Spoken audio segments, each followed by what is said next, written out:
Hi hello, കുറച്ച് മാങ്ങ കിട്ടിയിട്ടുണ്ട്. അപ്പോൾ ഇന്നൊരു മാങ്ങാച്ചാർ റെസിപ്പി ആയാലോ? അപ്പോൾ ആദ്യം തന്നെ ഞാൻ കുറച്ച് മാങ്ങ ചെറുതായിട്ട് അരിഞ്ഞെടുക്കുന്നുണ്ട്. എനിക്ക് വലിയ കഷ്ണങ്ങളായിട്ട് അരിയുന്ന മാങ്ങ ഇഷ്ടമല്ല. അതുകൊണ്ട് ഞാൻ മാക്സിമം ചെറുതാക്കി കുറേ മണിക്കൂർ കഷ്ടപ്പെട്ടിട്ടാണ് അത്രയും അരിഞ്ഞെടുത്തിട്ടുണ്ടായിരുന്നത്.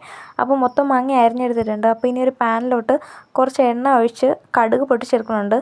അപ്പോൾ അതിൻ്റെ കൂടെ തന്നെ കരിവേപ്പില കൂടെ ആഡ് ചെയ്യുന്നുണ്ട്. അതിനുശേഷം ഒരു പച്ചമുളക് അരിഞ്ഞ് ചെറുതായിട്ട് ഇതിലിട്ട് കൊടുക്കുന്നുണ്ട്. അപ്പോൾ ചിലർ എണ്ണയിലാണ് മുളക് പൊടി ഇടുന്നത്. ഞങ്ങളിവിടെ കുറച്ച് വെള്ളത്തിലാണ് മുളക് പൊടി മിക്സ് ചെയ്ത് ഇതിലോട്ട് ഒഴിച്ചിട്ടുണ്ടായിരുന്നത്. ഇനി അതിലോട്ട് കുറച്ച് മഞ്ഞൾപ്പൊടി, അതുപോലെ തന്നെ കുറച്ച് ഉലുവപ്പൊടി കൂടെ ആഡ് ചെയ്യുന്നുണ്ട്. ഇനി നല്ലപോലെ ഒന്ന് മിക്സ് ചെയ്തെടുക്കുക. അപ്പോൾ എൻ്റെ വീട്ടിൽ കായപ്പൊടി ഇല്ലാത്തത് കാരണം ഞങ്ങളിതിലോട്ട് കുറച്ച് കട്ടക്കായമാണ് ആഡ് ചെയ്ത് കൊടുക്കുന്നത്. അപ്പോൾ നിങ്ങളുടെ വീട്ടിൽ എങ്ങനെയാണ് മാങ്ങാച്ചാർ ഉണ്ടാക്കണതെന്നൊന്ന് കമൻറ്റ് ചെയ്യാൻ മറക്കല്ലേ. അപ്പോൾ ഇത് അത്യാവശ്യം നല്ലപോലെ തിളച്ച് വന്നിട്ടുണ്ട്. നല്ലപോലെ കുറുകി വരുന്ന ടൈമാണ് ഞങ്ങളിതിൽ എടുത്തിട്ടുണ്ടായിരുന്നത്. അപ്പോൾ ഇത് ഗ്യാസ് ഓഫ് ചെയ്തതിന് ശേഷം കുറച്ച് നേരം തണുക്കാനായിട്ട് വെച്ചിട്ടുണ്ടായിരുന്നു. അപ്പോൾ തണുത്ത് കഴിഞ്ഞതിന് ശേഷമാണ് അരിഞ്ഞു വെച്ചിരിക്കുന്ന മാങ്ങ ഇതിലോട്ട് ആഡ് ചെയ്ത് കൊടുത്തിട്ടുണ്ടായിരുന്നത്.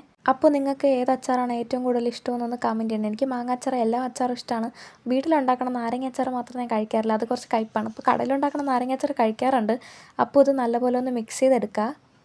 അപ്പോൾ രാത്രിയാണ് വീഡിയോ എടുത്തിട്ടുണ്ടായിരുന്നത്, അതാണ് കുറച്ച് ലൈറ്റിൻ്റെ പ്രശ്നം. അപ്പോൾ വീഡിയോ ഇഷ്ടപ്പെടുകയാണെങ്കിൽ സബ്സ്ക്രൈബ് സപ്പോർട്ട് ചെയ്യാൻ മറക്കല്ലേ. ബൈ.